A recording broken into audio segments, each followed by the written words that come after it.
Sweet. Well, welcome to DenverScript, everybody.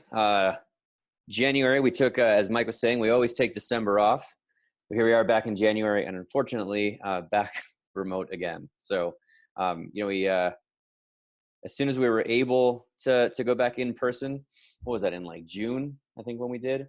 June or July, we did, and we were pretty happy about that. And that was the naive time when we all thought things were going back to normal again. So now as things are kind of getting kind of crazy, we decided, you know what, let's go back to remote until it seems like it's responsible to go back in person. So here we are. And thank you all for joining us. All 13 of you right now, and we'll see how many more we get. But we're going to do this thing together, and let's go ahead and get started. So what is up? First thing, if you have job announcements, please post them in the chat. And what we'll do is we will take those job announcements and we will put them on the comment section of the meetup page. So please do that. We always have folks that are looking for jobs. So please go ahead and share those. We are an open collective. So thank you to Garrett Dawson, who is our long-standing recurring member. For those of you guys that don't know Garrett, he was one of the members, actually one of the organizers a while back, and he stepped away, but he has been doing his part. He's contributing $5 now for like 3 years. So thank you, Garrett. That is much appreciated. Call for speakers. We're always looking for speakers. This month is a good example. We have a great long talk for you guys, but the short talk fell through, and so Mr. Frazier is going to talk to us about some cool stuff going on that he is excited about. Let's call it an extended JavaScript land. We'll have for a short talk today. But if you're looking to do a talk, please let us know. We can send you a link to fill out a form, there's no real barrier to entry there. If you're excited to talk about something and you want to share it with people, we'd love to have you. The reason why we do the form is it kind of formalizes it, and then the three of us, Mike, myself, and Matt, can then keep track of it. It makes it easier to do it. But one thing that we always say is, don't be afraid to give a talk, especially if you're a junior and you feel like, hey, I'm not sure if I'm enough of an expert yet to give a talk on stuff. That feeling right there is the reason why you're qualified to give a talk, because there's a lot of people that are going to be at the meetup who feel just like you. And heck, you can give a talk on how you learned a thing or how you came across a thing, especially for short talks and things like that. So if you've got something that you're excited about that you want to share, please let us know. And also, if you've got an idea for a talk, but you're not exactly sure how you want to put it together, please feel free to reach out to Matt, Mike, or myself, and we'd be happy to help you sort of get your thoughts together and put a talk together. Code of conduct. Mike, do you want to do the code of conduct? Yeah. So this is, generally more useful when we are in person. But as always, we want to be excellent to each other, like Bill and Ted, just be excellent. Yeah, this next one, obviously when we were in person, invite other people to the chat. So like make your circle into a Pac-Man, leave space for people to join in. And this last one is really the most important one. Our speakers take a lot of time to prep their talks and then to present the material. If you have a question, please ask it, but make sure that it's not a statement as in well, here's what I think, or, well, here's how I would have approached this. Don't do that. See point one, that is not being excellent. We have a full code of conduct at DenverScript.com, and that's also where you can find our open collective link, a spot to submit your talk, and yeah. What's next, Guillermo? Awesome. Thanks, man. Appreciate it. Next is what is going on in JavaScript land. So let me come out of full screen here. There. What's going on in JavaScript land? Give me 1 second. Do this. Okay, so every month we always talk about what's going on in JavaScript land, and we talk about the things that we are excited about. We always start off with, let's go here. Oh, sweet. Mike, you can help me out with the annotations while we talk through it? Yeah, I'll add in some crude comments. Yeah, perfect. So what's going on in JavaScript land? We always talk about the things that we're excited about. Normally we start to kick it off at a high level, things going on with the latest Chrome DevTools release, because that's what I get excited about. But we'd love to hear stuff that you're excited about. So I'll go ahead and start. So Chrome 97 is out. As always, if you want to learn more about these things, we will also, what we'll do is we're going to jot things down as you guys suggest them. And we'll take all of this and we'll post it in the comments section of today's meetup. So don't feel like you need to write down everything yourself or whatever. This will all be available, including these links. So for Chrome 97, if you're interested in any of these things, there's a highlights video here. I can actually do this. And you can actually see, the different highlights of what's going on. They give examples for all these different things. So that's pretty cool, as well as the release notes themselves. So here's what I'm excited about in Chrome 97, the latest Chrome release. In the emulators list, they've now added more devices to it. So if you actually look, it's gotten pretty impressive, the size of the emulators list. This is what's fun about doing this with like a screen share, is you can actually really show these things. So if we look at our emulators list, make this larger here. Of course, I should have practiced this ahead of time. All right, everybody, let's work together. Do you guys remember how to change devices on here? Yeah, if you click next, yeah, that one. Yeah, that's what I did. But it's just, I want to do the little drop down where you can pick the different ones. I think it's on, pin it to the side. Oh, you mean to do it like this guy? Yeah. Oh, here we go. Yeah, great. There you go. Good call. Good call. Yeah. So now this list, good save, Mike. So this list has now gotten significantly longer. If you guys remember, it used to be much shorter, but they've added things like the iPhone 12 Pro and some other ones here. So this list of mobile devices for the emulator has now gotten much longer. If you're editing HTML inside of the Elements panel in DevTools, this is actually really cool. It's now almost like as if it was like a true text editor. The HTML now has autocomplete features and also gives you syntax highlighting and suggestions if you're doing it. So if you're trying to mess with the HTML inline and doing some work there, that's pretty cool. There's a new experimental feature where you can sync your DevTools settings across devices. So if you've got a very particular set of DevTools settings that you like using, you can sync your accounts the way that you normally would, and you can use that. And now this one here, I'm just gonna tease it because they showed it as a preview, but we'll dig into it more when it's fully released. But it's actually pretty cool. They've now added an ability where you can basically record and replay user flows and usages of the app straight from DevTools. And so then you can actually have all the interactions in terms of what elements were clicked and scrolling and tabbing and whatever else. So that's really neat. It's sort of like a poor man's demo that you can do, but also having the different, the different features of DevTools built in, tracking what the actual things were that happened. So that's pretty cool. So that's what I'm excited about. When we say for you guys, what are you guys excited about? This can be anything at all, and it can be from as high level as this is going on in JavaScript or in software development in general. It could be framework specific, if there's something new for the framework that you're excited about. Or we also have this section here for high five moments where it doesn't have to actually be new at all. It can be NBC. If you haven't seen it, it's new to you with reruns. And if it's something that you've just come across that you like, that you're excited about, let us know. And yeah, for example, let's say you just discovered a new framework that's been out for a while and you just learned it, or you're learning a new language or something, or you just solved some gnarly bug and you didn't have people you could high five with it.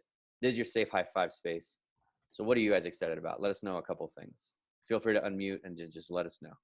Fire away. Mike, you want to start? I like putting you on the spot. Yeah.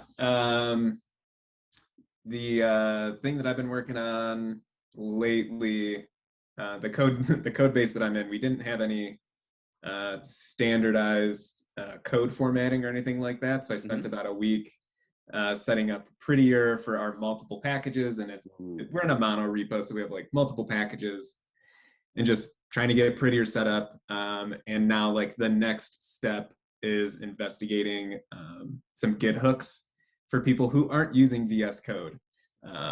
So that's kind of what I've been excited about and really kind of digging into. There's this newish tool called MookMe, and I'll find the link to it. But it's it was created specifically for this company's mono repo, just for the Git hooks. So it's this is so cool. but also if you try to use it and then switch a branch and remove it, you end up in like this sort of weird state. I had to open up an issue with them about it, but luckily the engineer replied back real quick. So I was happy about that. Nice. Yeah, Prettier is fantastic. So for those of you guys that aren't familiar with Prettier, it's like what like linting rules for style guides should have been when they first came out. It's a really, really simple thing where you just put a Prettier RC and then and you can tie it to your like WebStorm or your Visual Studio Code or whatever, and it just works. It's really, really cool. Nice. Let's do a couple more. What are you guys excited about? Any of our 16 people here, free to unmute and let us know what you're excited about. It's a couple weeks old, but I'm pretty stoked that AWS Lambda has ESM support now. So I don't have to write CommonJS in my Lambdas anymore. Oh, sweet. Nice. Yeah. That is pretty cool. And then so, I think it's, yeah, there you go. I think it's ESM, right? ESM, yep. So you can do import statements and... It's going to fight over it. Uh-huh.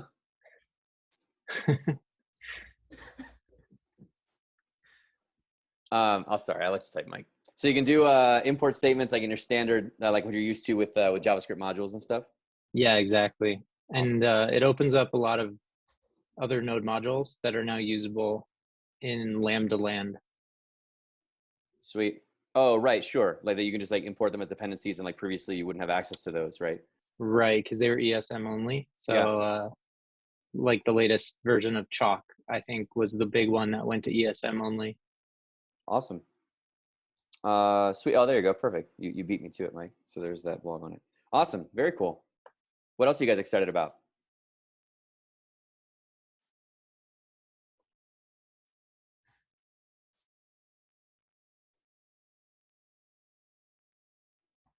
The meeting's going to come to a grinding halt if we don't get at least a couple more things that people are excited about. This can be Mine's less on a project I was just working on. Sure. I'm working with Gatsby.js and doing an e-commerce site. Decided to use Redux for the cart. Mm-hmm. And honestly, working with Redux in Gatsby has been like trying to put a square peg into a circle hole. Okay. So when we went for the deploy, everything went wrong, but finally got it working, and it is awesome for cart persistence, and the middleware for Redux lets you just push straight to local storage and take care of all of that stuff. It's Fantastic. been incredible. Awesome. Yeah. I'm really happy for you. Congratulations. And so with that, Thanks. when you were getting that up and running, you were saying that you had some trouble, that it was like a square peg into a circle hole, trying to get it all going. Were there any specific resources that you used that were helpful to get you up and running, other than like the standard docs, like things that you used that helped out to get you there? Yeah, there was a GitHub post that someone did on using Redux with Gatsby that I kind of followed some of the things that they had done that were really helpful. Mm-hmm. One of the biggest issues that I had was because I was using local storage when we went to do the build, since there is no local storage element that exists on the server side rendering portion. I had to figure out just something really simple. So it's just like, if window doesn't exist, just don't do it. Right. And just tell my middleware to go right past it. So that was one of the biggest things. And that was coming from a Stack Overflow post. But there was something, I'll see if I can find it in case anyone else is interested, and I'll drop the GitHub URL in the chat. Yeah. That'd be awesome. Really appreciate that. Or Chris, if you want to, I don't know, maybe give like an 8 to 10 minute talk on that too. I'm sure we would all be interested. Yeah. I've been thinking about it. Yeah. That'd be great. Cool. Let's try and do maybe one or two more.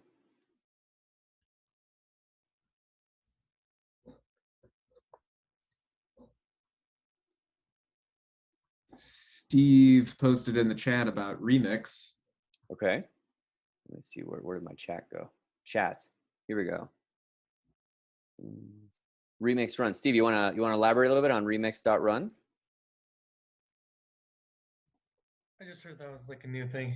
Don't really know that much about it. It's for React, I think. Okay. Static site generator? I'm not sure. Okay. Did you like just start messing around with it? Well, not yet, but I might do that at some point. Cool. You're excited about how excited you're going to be when you use it. Yeah, pretty much. There you go. Fantastic.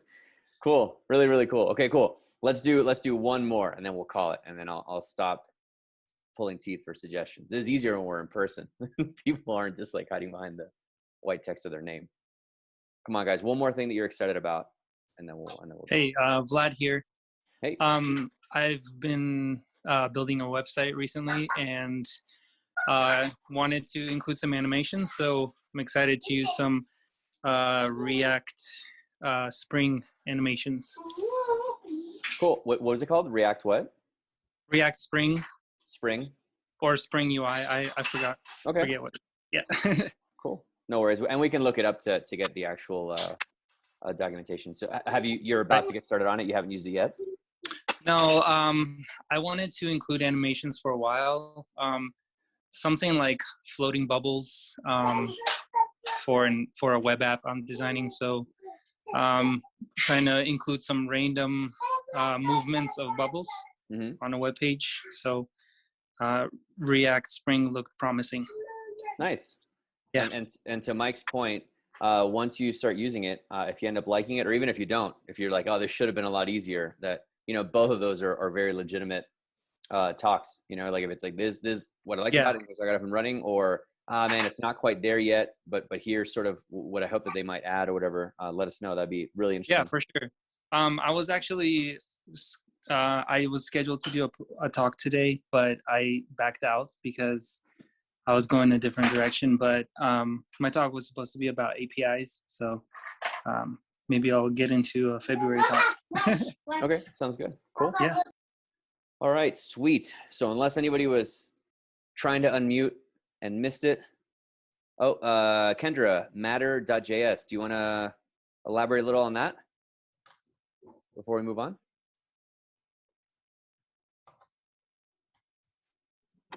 Yeah, sorry about that. I was muted. So I built an app recently. It was a maze game, and we had to use matter.js, which is it's just really neat. It kind of goes along the lines of the animations, except they're a little more 3D here. So it was just kind of a neat little framework to learn for the game. Nice. Why isn't this letting me? Oh, it opened in the wrong way. It opened it like 11 times in the wrong window. Here we go. Whoa, that is cool. Oh, wow. That's really cool. Oh, it's been a lot of fun to play with. Oh, I bet. You can even do like touch screen and things like that with it. So. Oh, wow. It's interactive. Yeah. Yeah. It's a lot of fun. So cool.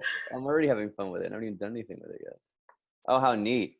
Oh, this is so cool. And this is like, of course, what we were saying with the other guys, like about doing a talk.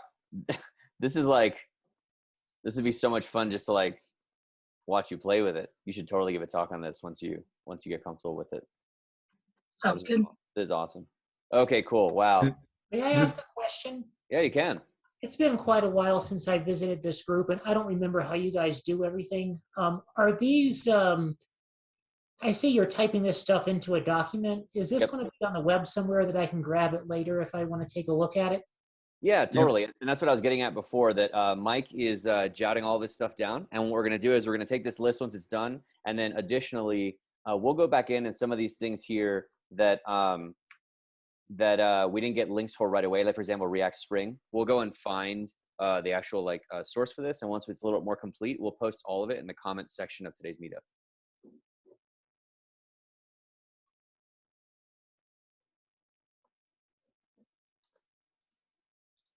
I don't know if maybe you're still on mute, but yes. So short answer is yes. This will be available the same way that you got here through meetup.com. In the comment section, we'll put a link to all this stuff. Because this stuff, unfortunately, I've really been quite a bit out of the loop on, because I have been working with a client for the past several years where I've been doing a lot of legacy maintenance work on like very old business applications, that you know what kind of work I'm talking about. Like there's like script involved. Yep. And the cool thing is that for the longest time, this organization, was planning around having the user is using a legacy version of Internet Explorer, and they're finally transitioning away from that this year. Congratulations. So I worked with this organization once before, about 10 years ago, and I thought I'd never see the day that they'd migrate away from Internet Explorer. And it's like, if they're actually moving to Edge and Chrome, and it's like being able to use all this stuff, I ought to be like a kid in a candy store. Mm-hmm. No worries. Yeah. So, well, welcome. This is kind of what the whole idea of this segment is, right? It's stuff people are excited about, and then even if it's not a fully thought out talk or anything yet, it's just some things that you might be excited about and look into. And then when we do get back to in person, the whole part of the whole idea of this JS Land thing is that, to your point, that these are the kind of things that then you guys can sort of like chat about, like during like in between and after and stuff. Like, oh, cool. So how was that? And what did you find? And this and that. But feel free also in the meantime to utilize the Zoom chat and ask each other any questions about stuff as well while we're doing it here. So cool. Look at that. Pretty decent little JavaScript land. Thanks, everybody. Okay. So with that, new things coming to JavaScript in 2022. Mr. Frazier, do you want to, you want me to just kind of like, I'll just click through and then you go? Or all right. Yeah, we'll just be able to click through. I don't need to share my screen. All right. It's a little embarrassing over here. Yeah, so I think it was back in 2015 that the TC39 group decided that they were going to start doing yearly releases for ECMAScript, JavaScript. So I think, 2015 we had ES 2015 and ES 2016, 17, so on and so on. So now we are at the 7th year or whatever it might be of JavaScript actually getting a ton of new things on a regular basis. So this is pretty cool. So if we go to the next slide, sure. These are, so what we have here are the current proposals at stage 4 of the approval process. This is another talk that I'm sure somebody could give if they are so inclined about the TC39 proposal process. I think that I've talked about this before. But what we have here, stage 4 is like the last stage. So these will be the things coming to JavaScript sometime this year. I think maybe in March. So we have class fields, so like private fields, regular expression, match indices, top level await, ergonomic brand checks for private fields, this at method, so array prototype at, accessible object prototype has own property, class static block, and error cause. Because some of these are ones that I am just not interested in the slightest, I picked 4 that sounded the most interesting. So I think the 4 that I picked were the array prototype at, the accessible has own property, top level await, and then error cause. But within that, we'll be able to share this out and share the link to this table, and this table then links out to all of these proposals. And you can also see ones from previous years, which is pretty great. Guillermo, on a side note, unfortunately, the pipeline operator didn't make the cut this year. Oh man! All right. Well, on a positive note, that means that we get to keep talking about it. Exactly. Yeah. So I'm very excited about that. Cool. All right, let's go to the next slide. So array prototype at. This one is actually pretty cool, and I think that I even shared this with the DenverScript group a few weeks ago. This will basically allow you to, or this allows for negative indexing in arrays. So some other languages support it, where you can be like array square bracket -1, and it'll give you the last elements in the array. I think Python does that. In JavaScript, you have to do array sub array.length -1 so that you're at the final thing. And then if you want the second to last, it's -2 and -3 and so on and so on. Mm-hmm. So now what you can do is you can just do array.at and give it some number. So whether it's a positive integer or a negative integer, it'll, go from 0 up, or it'll go from the end down. So pretty cool if you just always need to access the last item in an array, which somehow is probably, like the biggest thing that comes up in maybe some tech interviews of like, well, how do you get the last element? How do you get the second to last element? It's like, I got you at. Mm-hmm. That's gonna be a good one. Like if you throw that in there right when it like first comes out, and they're expecting you to do some stuff, and they're like, oh man, really worked around that one. I think that this is like another opportunity for anybody that wants to give a talk. There are so many methods on the array prototype that you could probably spend just 10 minutes talking about a few of them, which I've done in the past. So if anybody's interested in that, like here are all of these like kind of cool things that you can talk about. Let's jump to the next one. Oh, I had a quick yeah. question about the previous one for the ad. Yeah. I was wondering, do you guys have any thoughts as to why they added a method instead of updating the square brackets to, I guess, accept negative indexes or negative values? I think that was mentioned in the rationale. If I had to guess, I'd probably think it's because of backwards compatibility. Because that way, like if you're running an old browser and like this way, like if you try and do like a .at and it's not there, it'll just crash versus like doing something crazy unexpected and like giving you a weird value. Gotcha. You can also polyfill it this way too. True. Oh yeah, true. Fair point. Because then you could always just translate it to be, length minus whatever was that the at did. Yeah, that's a good call. I think that's also in the proposal page. They talk about the polyfill. I don't know if they specifically say why you can't do square bracket -1, but there must be a reason for it. I wonder if it might have anything to do with sniffing for the functionality.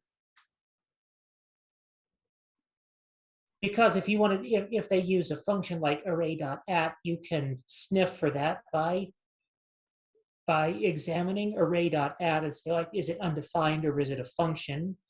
And then if it's undefined, then you can polyfill it. And then if not, you use it as is. Whereas it might be a bit, fishy, trying to see what happens if you call array sub -1, maybe it's not consistent across browsers, just thinking out loud. Yeah. It's a good point. Yeah, I think backwards compatibility is probably the most likely thing. And exactly that, right? And the way that you do that is way easier. If it's just, hey, this doesn't exist, like, oh, got to fill it then. All right, our next one.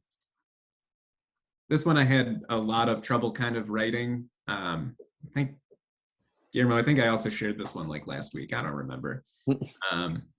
So on the object prototype, there exists a method called hasOwnProperty, and this will, again, look at the object itself, see if it has some property that exists, and if not, then it looks up the prototype chain, eventually, hopefully finding whatever it might be.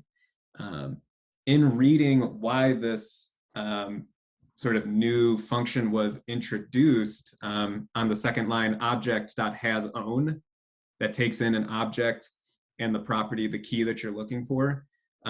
It's because you could have a library that obliterates the object prototype chain. So with objects.create called with null, you lose the prototype inheritance.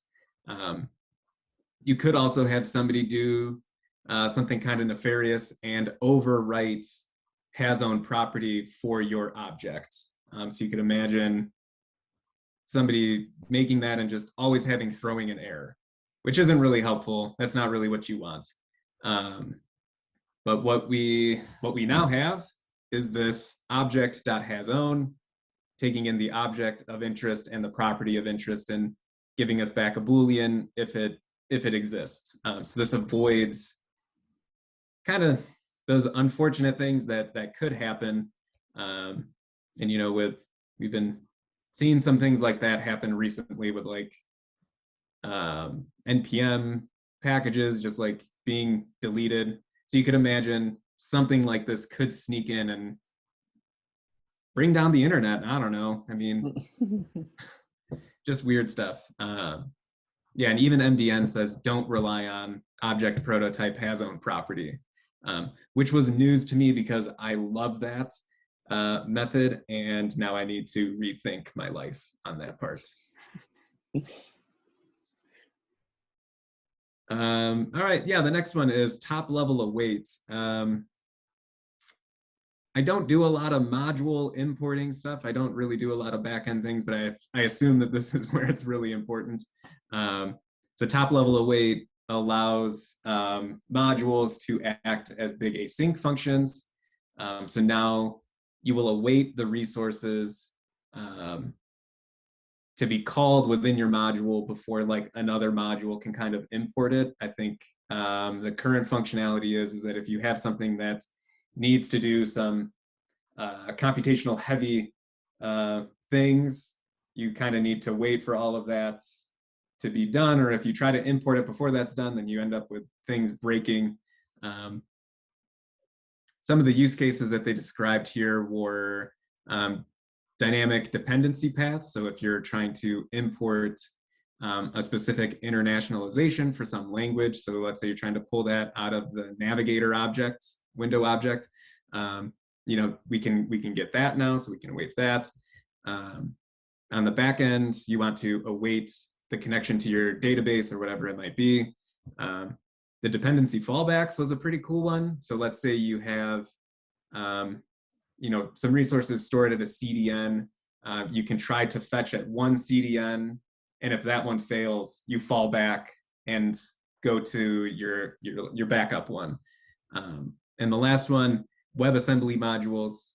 If anybody does WebAssembly, please give a talk, because I've heard about it, seen a little bit of it, and still don't know what it is. Nice. I'm comfortable admitting that. And the last one that I found pretty interesting was error cause. So what this now adds is an optional parameter of cause to the error constructor. So if you're like me, typically what you will do is throw a new error with something went wrong affixed with the error message, right? Error.message or error.code or whatever it might be.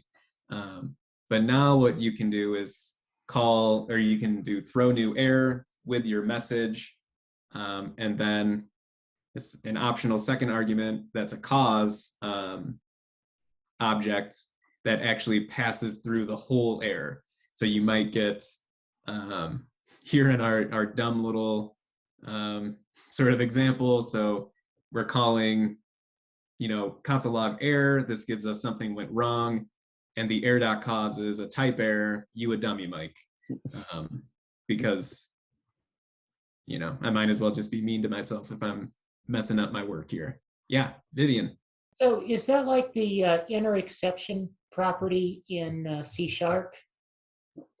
where you have like an exception that's caused by something that says like this exception happened inside this function, and then we caught that exception and then did something with it and then passed it up the call stack? So that sounds like what that is, or is it different? I am not 100% certain on that. I don't come from a C background, but I am, there might be information on the proposal page that addresses that specifically. I think what you're describing sounds like what I would love to see is like that, being able to chain all of your errors together and just to see at the final end, like what's all the shit that went wrong. That's what I would love. Yeah, eventually see. that's pretty much what I'm talking about, because it's like you could recursively check the inner exception property of each exception, and it sounds like you could recursively check the cause of each error going down the error until you get to the final one. Is that right? That might that might be true. It might not be true. Again, a lot of this is it's still kind of in that proposal stage, and it's being finalized. And the use cases that they included on the proposal page were, you know, contrived, I guess. This is TC39. Yes, TC39. Yeah, and I can throw the links into the chat for anybody that's interested.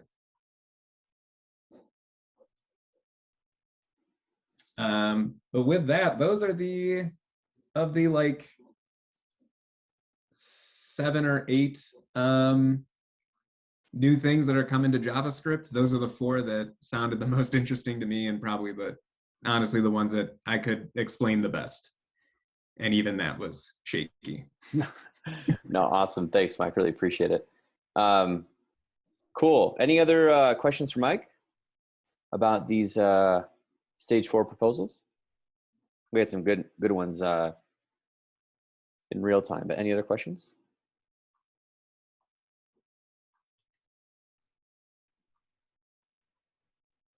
Okay, sweet. So with that, we'll go to our longer presentation. We got Francis doing a talk for us on Tailwind CSS. Francis, are you with us today? Yes, sir. Fantastic. Can All you right. guys see me? What's that? Can you guys see me? I can.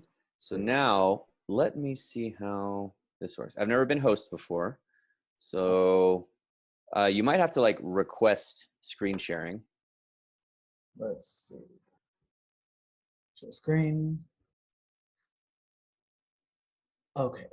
Look, probably got a request, like you said. Any idea on where I can request? I don't know. Let me see. Well, hold on. So let me find you in the list here. Let's see what More. happens if I just do this.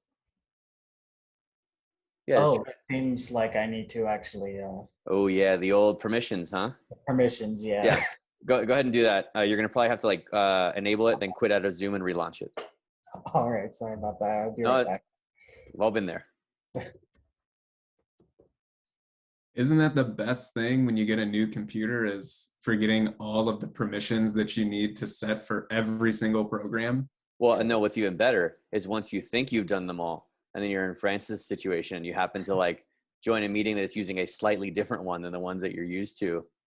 And you're like, oh, okay, I guess I found a new one that I haven't approved yet.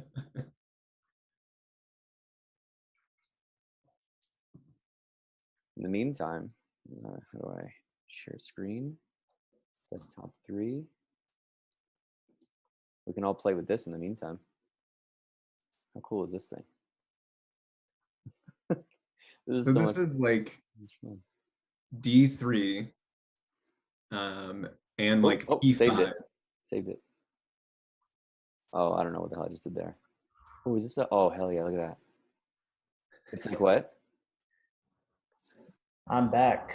Oh, great, you ruined my playtime. All right, let me stop screen sharing here. Okay, let's try again. Try and screen share and see what happens. It might just let you automatically, or it might give me a prompt. We'll see. Oh, cool. Awesome. Yeah, so you're looks like you're ready to roll. We can see your screen, so go ahead and take it away whenever you're ready. All right, let's do this. So, hey everyone, my name is Francis. I work as a senior dev at Aetna, and I'm here to talk about Tailwind CSS. Has anyone here worked with any kind of utility first frameworks or have heard of Tailwind CSS before? Yeah. Mike has. Oh, all right, cool. A few people. Nice. So probably won't be talking about too much new here. What I kind of want to do is kind of promote Tailwind CSS. I really like it as a framework. I use it on all my personal projects, and I definitely like to see it used more in enterprise projects. I think there's a lot of value and benefit that comes out of it. So let's quickly just go over some current CSS paradigms before I go into why Tailwind CSS is so great. The first paradigm is it's a general programming paradigm where we have a separation of concerns. In this case, I'm just kind of demonstrating we have the HTML, and I know I added style tags there, but imagine this is just a CSS tile and I just have that class there. We would separate these two types of code, one handling the markup and the other handling the style and the look, in two separate files. And this is a very common paradigm, probably the most common that you'll find throughout most web projects. And in addition to that paradigm, there's something called BEM. And block element modifier is a solution, it's a paradigm, it's a pattern, really, maybe all the same thing, that essentially allows for specificity while avoiding nesting.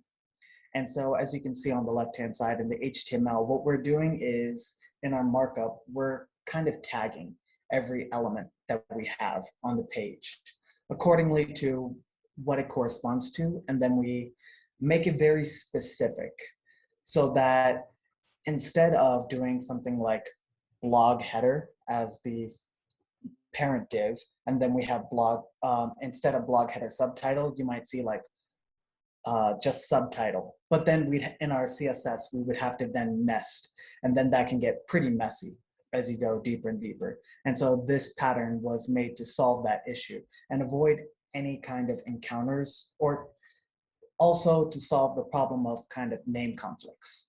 So if it's very specific, there's less of a chance that you'll encounter any kind of name conflict. There are some issues with this model. Over time, it becomes more and more difficult how to name things and avoiding any kind of conflicts. Even though it's made and it does a pretty good job at avoiding that, you still sometimes encounter those. And sometimes you're just not exactly sure how to name it, how to name a specific element. It assists in identifying what you're styling, but provides no info on how it's styled. So really, all you know is like what the element kind of is on the page, but it doesn't provide you any kind of information in regards to how it's going to look on the page. The methodology, if you go into like, as your project or application grows, the style sheets are going to grow also, because it doesn't particularly encourage reuse. And across teams, it becomes even more difficult to reuse these styles or classes as they grow.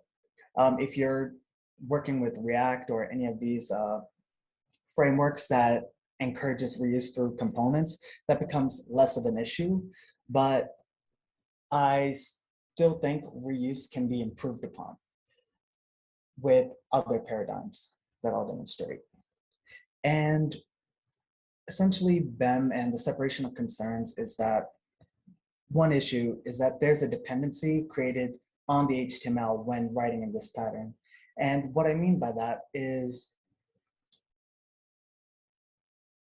in our markup, all we're doing is kind of creating a hook with the class name.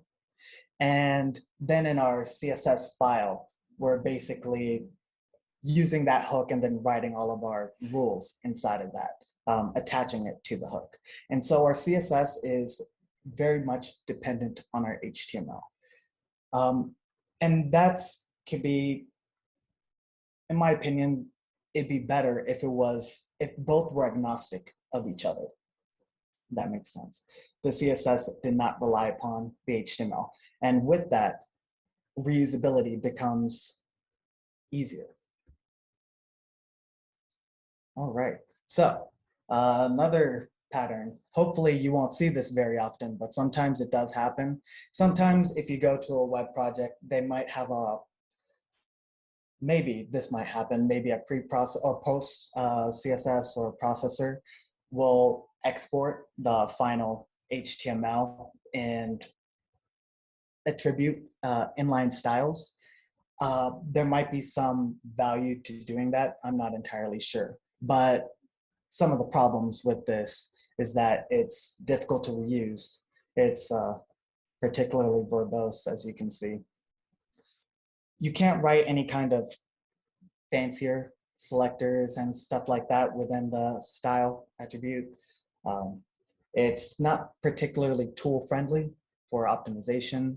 And one benefit of having separated style sheets is that you can cache them, just the separate style sheets. If you have inline styles, you'd be basically just caching the HTML. And what, like very oftentimes, like content changes a lot, but styles don't. So what's the point of also just caching all of the styles within your HTML? There isn't too much value in that. So next, we'll quickly talk about reusable classes. On the left-hand side here, we have the HTML, and you can see something kind of like card, header, description, card actions, button primary, button secondary. You might notice this pattern from like Bootstrap or things like that. And essentially, these classes are supposed to be reused. They're fairly generic, like header, might just have a font size that's larger. Button primary is going to have a background color of green, and the text is going to be white, and button secondary is just going to flip that around. And you can reuse this throughout all your HTML. We can take this a step further and go utility first CSS. The goal of utility first CSS essentially is to make each CSS class single purpose, pretty specific. As you can see here, I have converted these classes.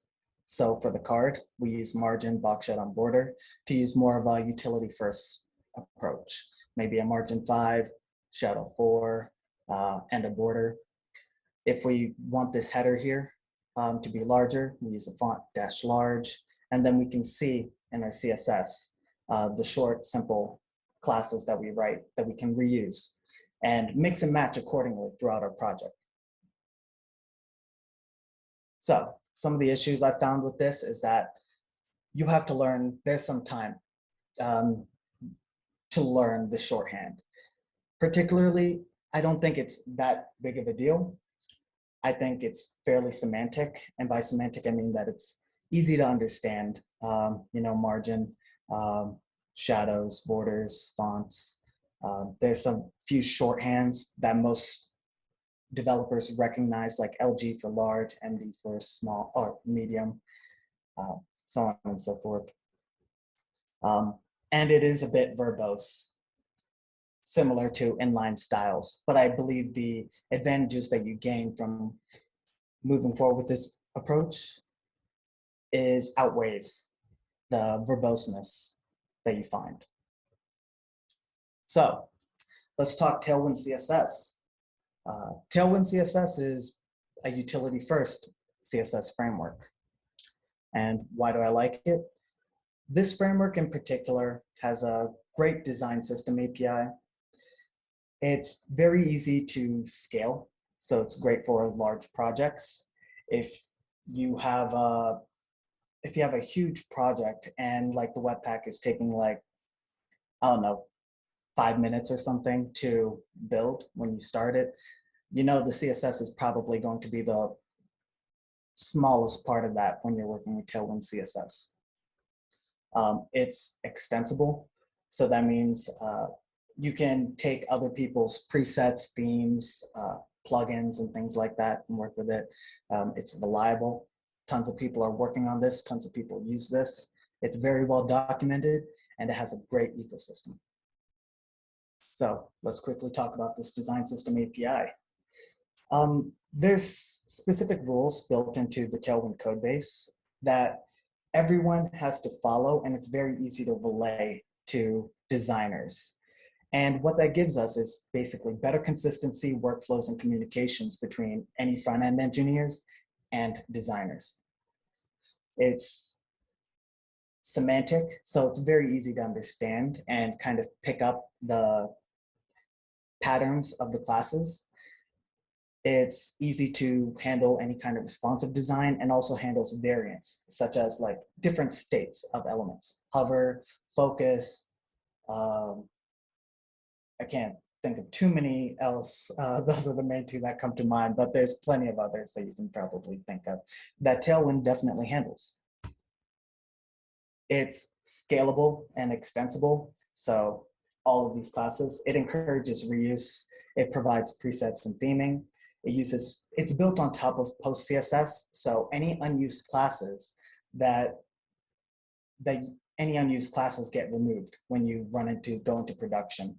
And they also have a just-in-time engine, which is a bit more complicated, but it basically runs the post CSS and it gives you a limited CSS file for only what you're using. It optimizes performance and encourages reuse, and that's the benefit. So reliable, well documented, and the ecosystem is good. You can be confident in this tool for years to come. It has 41,000 GitHub stars. I think it'd be a good idea maybe just to take a quick look at the documentation, because I think they do a great job kind of at selling this framework. Let's see right here. Did I hear you say that it uses post CSS to get rid of classes that aren't used? Correct, yes. So if I may ask, I'm not familiar with post CSS. So does it just look for classes that are being used in your HTML directly? What about classes that might be attached to something using JavaScript? So what you end up doing is you configure post CSS and have it look at, you decide which files that post CSS needs to look through in order to clear out any unused classes. So if you had any JavaScript files, let's say JSX files or Vue files, whatever framework you're using, you would essentially add those paths in the configuration, and then post CSS will run through them and clear them accordingly. Does that make sense? It does. It seems like it would have to be awfully intelligent to pick through your JavaScript and say like, oh yeah, here's something that's being used as a class, you know? Mm-hmm. Yeah, I don't think it's that sophisticated. It's very likely, it knows what all of the classes that are used in the entire library. And so it will be matching for those classes within like the markup that it's using. So I don't think it's that sophisticated, to be honest. There have been times, I think the only issue I've run into is that I've forgotten to maybe add a route or like a directory folder into the post CSS. And then I'm very confused when I was using, I believe, the just-in-time engine as to why Tailwind wasn't working on these new components that I was working with. So, but other than that, other than that main issue, I think I haven't run into any other difficulties. That's a great question, by the way. Now, real quick, I have no idea what happened to my mouse. Is there anything special that I have to do so I can click around on here? I don't think so. Weird. I wonder if Oh, there it is. Okay, cool. All right, cool. All right, let's see if I can get this back. All right, let's go check out the Tailwind documentation real quick. So, rapidly build modern websites. And as you can see, as they're developing, we can watch the style of the page change. What did they save? But, oh, and then they save and then they make changes accordingly. It's pretty cool. Basically, it's an API for your design. So here's some sizing. So 96, 80, 72. You'll get used to all of these numbers. Colors. It'll give you complete palettes of various different colors. And I think this is very useful for any new developers starting web development, because understanding colors is kind of difficult. And if you have a whole array of palettes to work with, it makes creating very pretty UI, like buttons and things like that, because oftentimes it's like using a darker shade of a color and then using a lighter shade of a color, and that makes such a huge difference in how you develop your front ends. And Tailwind, when you look through it, you see all these patterns and you learn how to design effectively. So I love that aspect of it. Typography, some examples of typography: font sans, font serif, font mono. You can change in the configuration what all of these classes corresponds to. You can have shadows. Let's see. That's a bit difficult to see, but I don't know if you guys can tell, but the shadows basically just get larger. Build whatever you want. So they give a few examples of like themes and how this component has been made. It's tiny, never ship unused CSS again. This comes back to post CSS, which is what it uses. So there's two ways you can kind of run Tailwind CSS. One is the original, where it provides you a whole style sheet, and it just provides you all of the classes on that style sheet. And then after, when you want to go into production, it will remove any styles that aren't used within your project and just leave you with a very minimal style sheet with only what you need. So oftentimes it's less than 10 KB of CSS to the client. So responsive everything. It has an API where you can basically set breakpoints, which is like SMMD, for corresponding to which breakpoints you want this CSS rule to apply. Hover and focus states, back to variants, worried about duplication. You can use it with React, Vue, Angular, Blade, I guess. That's a new one. Seems like a PHP framework. And you don't have to necessarily use any kind of component frameworks. You can basically use your same paradigms, add a button class to an element, and then you can apply multiple of these Tailwind classes with it.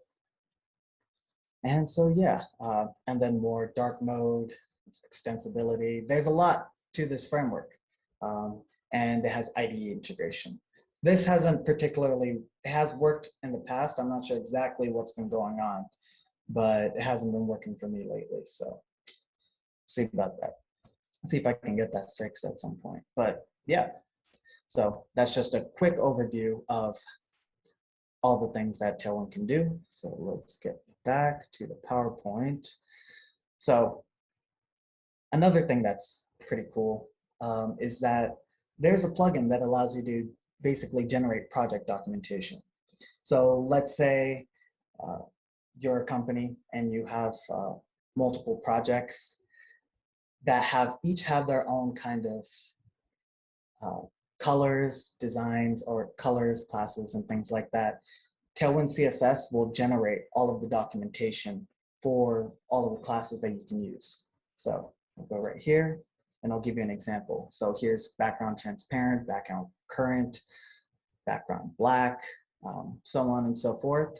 We get a whole list of all kinds of colors here. There's spacing, so you can get an idea of how things are going to look. And this is going to be pretty useful also for designers, because they can take a look at this documentation and know exactly what they're able to work with in a specific project. So that transfer of knowledge is simple and easy when you have Tailwind running in your project and you're following this API. Let's see. Let's try dark mode. And you can kind of see how things work in dark mode too. And then finally is awesome Tailwind CSS. Awesome Tailwind CSS is just a collection of all kinds of useful links, libraries, themes, extensions, plugins that you can explore once you've kind of understood the Tailwind framework. You might find some of this stuff particularly useful. And yeah, So I was thinking maybe we could also look into some of the new stuff that they've currently implemented in Tailwind CSS. We have Tailwind 3.0, just-in-time engine, every color out of the box. Box shadows is kind of cool. So as you can see, we have colored box shadows. That I've never actually done before, so I might start using that in more of my designs. Scroll Snap API, so on and so forth. Now, looking at the time, feels I might have gone over a bit, but yeah, so they're constantly updating Tailwind CSS with new features and functionality that any front-end developer is going to find extremely valuable. So is this like Bootstrap or something where I simply download some CSS and some accompanying JavaScript and then I just start using all this stuff? Or are there other pieces that I have to set up as part of my build and deployment pipeline? That's a great question. So if you want to use something if you want to use this in production, you will have to add this into your pipeline, into your builds. If you just want to get around and start playing with it, they actually just introduced a CDN. So I can real quickly give you guys a demonstration.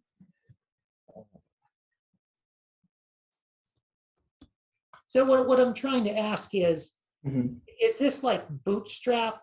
I know Bootstrap is the CSS system that everybody seems to know these days. Like I've worked on a handful of projects that have Bootstrap, and it's like you have it, built with your organization's color scheme that you want for the project, and then you reference the Bootstrap CSS and the Bootstrap JavaScript from your HTML, just like you would any other kind of CSS and JavaScript. So does Tailwind CSS work like that as well, or are there additional steps? Kind of like the new Angular, you have to go, run, everything to get it ready before you can, see it in the browser. Yeah. For development, you can use it like Bootstrap, but if you're running something in production, you'll want to use it like Angular in a build process. So they have provided a way to use it from a CDN like Bootstrap does. It's I guess kind of easy to compare it to Bootstrap, but Bootstrap isn't particularly utility first. They're more of a component library, and then they provide all kinds of utility classes kind of on the side. That makes sense. Does that answer your question? Kind of. Thank you. Yeah. So are there any other questions, by the way? We had a few in the chat. So first one was, how many hours in was it before you felt comfortable with Tailwind? And did you learn from docs or a course or just messing around? I learned from docs. How many hours it took? That's a hard one. I'm not entirely sure. I have read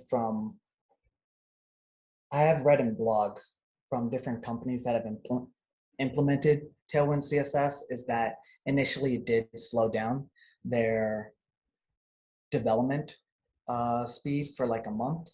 And then after that, it sped it up by like 10%. So, but I have no idea how their development process is. I definitely wouldn't say that it took me a month to become familiar with Tailwind CSS. It's not like I remember all of the classes and everything like that. You'll very often find that there's certain classes that you just use a lot. So for instance, padding, margin, alignment, flexbox, grid, text classes, color classes, shadow classes. I think those are the main ones that I use. And then if you want to make things responsive, that's very simple. You just add like a little modifier to the beginning. So SM, whatever the class is, if you only want to show that for small and up. Does that answer your question? I think so. It was in the chat. So, Yep. Joe says, yep. Sweet. oh, cool. And then Mike, you had a question, right? Yeah, I did. And T. Becerra answered it. Yeah, my question was if there's an integration or a way to use like a Figma file to create the Tailwind CSS classes. And the answer is there is a Figma plugin that you import your Tailwind config file, and then Figma does some things to generate CSS with the Tailwind classes. Oh, sweet. I did not know that. That's awesome. Great question. But yeah, if I'm just going to continue to call you T. Becerra. If you want to weigh in on why y'all decided to go against that, I'd be interested to hear that. I'll link the plugin in the chat. I actually wasn't in charge of that decision, so I'm not totally appraised to why we went without it, but it does look pretty cool. Gotcha. If anyone has some issues with it, I'd love to discuss like what are there any kind of problems that you see like right out the gate, or are there any like questions that I could also clarify on? But, so also I believe it was Vivian, you might have asked me. So here's an example of how you can use it from the CDN. So here's a script tag and just a simple hello world where I'm using all of these classes. It's about 95, I believe, 95 kilobytes when we load it in, but particularly in development, I don't think most people care. Let's just take a look. Thank you for that, Francis. Can you tell me then what the advantage is to setting up that pipeline compared to just loading in that one file from the CDN? The advantages is that one, you get the post CSS plugin. So post CSS has to run through a build process so that it can clear out any of the unused classes that are in a project. Right now, all this is just a style sheet that has all of the hundreds of classes that Tailwind has created that you can just, out of the box, just use in your project. But when you go into production, you wouldn't want all of these unnecessary classes, right? So that's probably the biggest reason why you wouldn't want to use this just from the CDN for production. You know, for what it's worth, I was thinking I was going to Google how to compare Tailwind CSS to Bootstrap. And when I typed Tailwind CSS versus, it just auto-filled that with Bootstrap. Yeah, it's definitely compared a lot. There are also other utility-first frameworks. Tachyons is one, probably the biggest one. There's another one called Windy CSS, which is very similar. But I think Tailwind has just, it's just become the more popular project. So if you're trying to choose between the two, you'd either choose Tailwind or Tachyons. Cool. Let's take one more question, if there is one.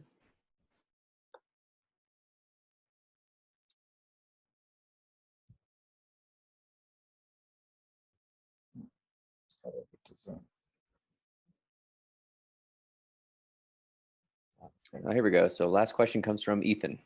How would you avoid ending up with too many classes on each element? So that definitely does happen. I think that's probably, if you had a criticism for Tailwind CSS, that'd be probably the biggest criticism of it. You can avoid it by, I guess, one, going back to maybe a separation of concerns. You could like essentially put a class on it that corresponds to what that element is, and then do add apply with all of the Tailwind classes so that they aren't basically in line on the element. Other ways you can avoid it. honestly, that'd probably be the best way.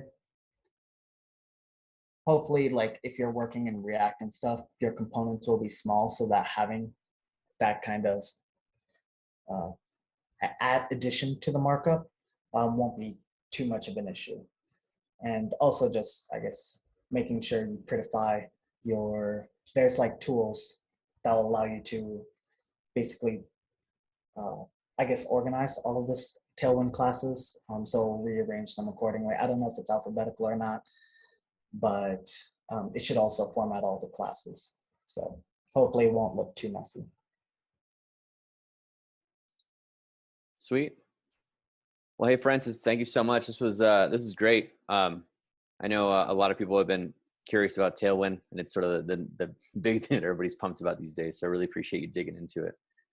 Sure. Cool. Well, so with that, thank you everybody for coming out. You know, we had 20 to 25 people here with us pretty much the whole meeting. So really, really appreciate it. Mike, thanks for putting together the chat on the proposal stage 4. Thank you, Francis, for the great talk on Tailwind. We'll keep you all posted about our upcoming meetups. I would assume it's a pretty safe bet that next month will also be remote, but we'll keep you guys posted, you know, obviously as these different things evolve. And yeah, with that, we'll let you guys get back to your night. Thanks again, everybody, for coming out. If you have any ideas for a talk, please reach out to Mike, Matt, or myself, and we would love to have some talks get lined up here for the next few months. But yeah, thanks again, everybody. Have an awesome night. We'll see you soon.